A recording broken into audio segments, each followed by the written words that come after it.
Hey guys, we are filming from a little bit different location today. As you can probably tell, I'm not in the shop today. I am in the chicken coop, which if you've followed me on Instagram, you probably already know that I raise chickens. But right now, we are looking at the new baby birds.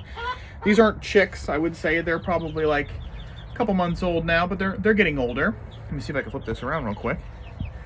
How do I flip this? Oh, I can't. Okay. Anyway, we are sitting here with the baby birds. Let me see if I can get down here with them. We got them fed and watered. But today I wanted to talk about a couple different things. Specifically, one of them is the H5N1 avian bird flu virus that keeps going around in the news, that everyone keeps claiming is the reason for all of these egg shortages, chicken shortages. It's supposed to be the next pandemic or whatever. Yes, she's very talkative. She wants to get in on here. She's saying, "David, let me talk on the camera." Anyway, I did some more research today because I told you I would on the last video. The H5N1 bird flu virus has actually been around since 1997. So it's not a new virus. It's been around for quite a while now.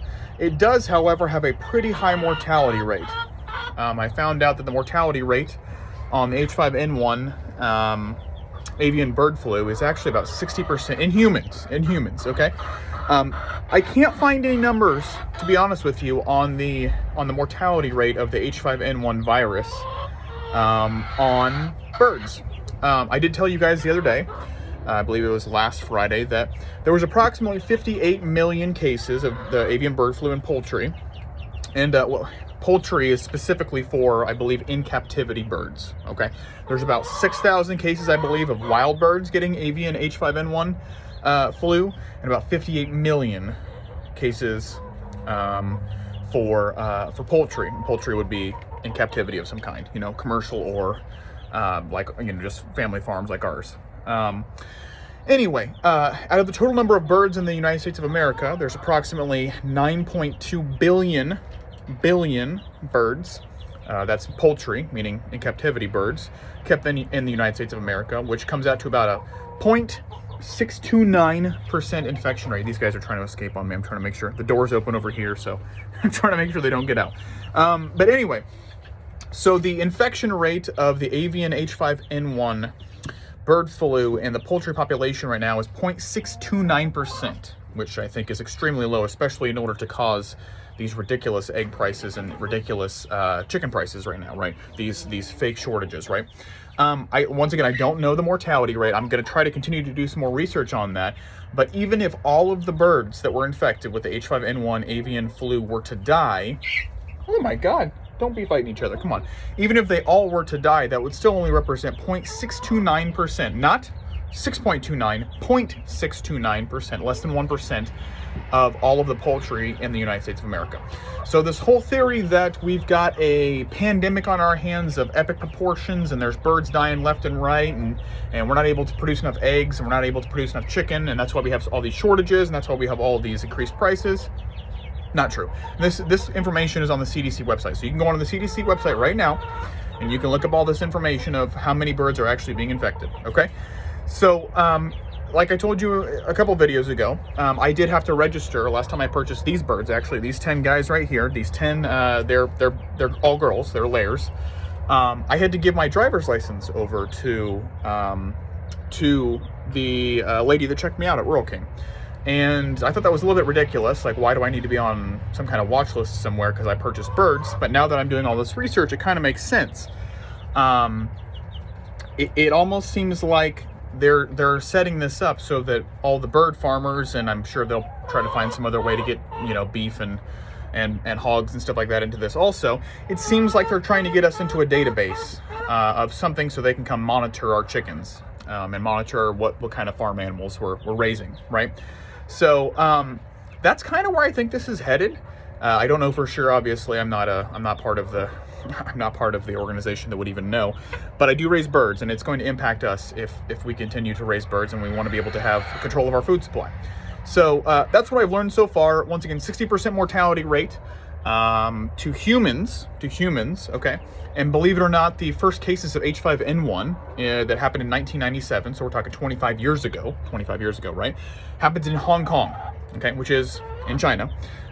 You know, Hong Kong is, well, we can go into the politics of Hong Kong and that whole situation there. But my point is, a majority of the cases of H5N1 and bird flu in general came from Eastern Asia, and mostly China. So that kind of is concerning for me, because we know where COVID came from, and I may get kicked off of YouTube for saying that, but I think we can all agree that the likelihood and the evidence that's coming out kind of shows that the COVID virus came from the Wuhan lab. And the Wuhan lab leak theory, people don't want to accept it, I think is true. And it looks like we were actually funding some of the gain of function research that was happening in the Wuhan lab that allowed this virus to get out. So this could be another one of those instances where the U.S. government has something to do with the release of this avian flu, and obviously the numbers that they're telling you are not correct. 0.629% of the avian population being infected, that doesn't even count for the mortality rate, right? It's not going to increase the price of eggs. It's not going to increase the price of chicken by 200%, 300% in the span of 6 months, right? So that's the big topic I wanted to talk about today. When I get back in the shop, or maybe we'll do another video here soon from the farm, but I do want to talk about the 3 other objects that have been found. Well, it's the balloons, or what, they haven't released exactly what they are. Some of these are, but a lot of these interesting objects that are being shot down, seem to be popping up out of nowhere. And all of a sudden, this balloon theory thing is starting to become a huge deal, even though, you know, weeks ago they were trying to suppress this story and not let people talk about it. So, seems kind of weird to me. Actually, not kind of weird, very weird. And then, kind of closer to home, we've got that big train wreck that happened in East Palestine, whatever, Ohio. And it seems like that's going to be a huge ecological disaster, because they've got all of the EPA people out there doing tests of the water, and there's dead fish everywhere, and dead frogs, and dead everything. So maybe that's something that they're trying to cover up, is that huge, basically, it's not a nuclear disaster, obviously. It's an ecological disaster more than anything. But this poor town on the border of Pennsylvania and Ohio basically got nuked by these terrible, terrible chemicals. And we're just going to ignore it. So Pete Buttigieg, who is from my home state here of Indiana, is, of course, MIA. He's still on maternity leave doing his, you know, whatever the hell he's doing. Who the fuck knows? Yeah, so he's MIA, and there's a huge ecological disaster, you know, right down the road from us, and no one seems to give a shit. So here we are. Anyway, that's probably a good video to end, or good topic to end on for this video. So let's get some more pictures of, more videos of these cute guys, so you guys can have some positive things to think about. Hey, girls. Now the girls over there are fighting. Those are the big chickens over there. They're fighting over roosting spots right now because of the eggs. So we gave them some lemons. I don't know if you can see them in there. We gave them some lemons. These are the baby guys that are going to be growing up here soon. But anyway, if you haven't already, take control of your food supply. Get some chickens. Hopefully they won't shut down our ability to create our own food and our ability to own chickens and make eggs. But, you know, we'll see. So, thanks for watching. Make sure you follow my Instagram, which is David Coleman YT. David Coleman YT, that's my Instagram for the YouTube channel. And go follow me on Rumble, which is David Coleman 27. The YouTube is, of course, David Coleman. And my Twitter is Colema, Colema 63ETH. So, I've been talking a lot about politics on there here recently. Anyway, we'll do some more videos from the barn and from other places, and we'll talk to you guys later on the next one. Bye.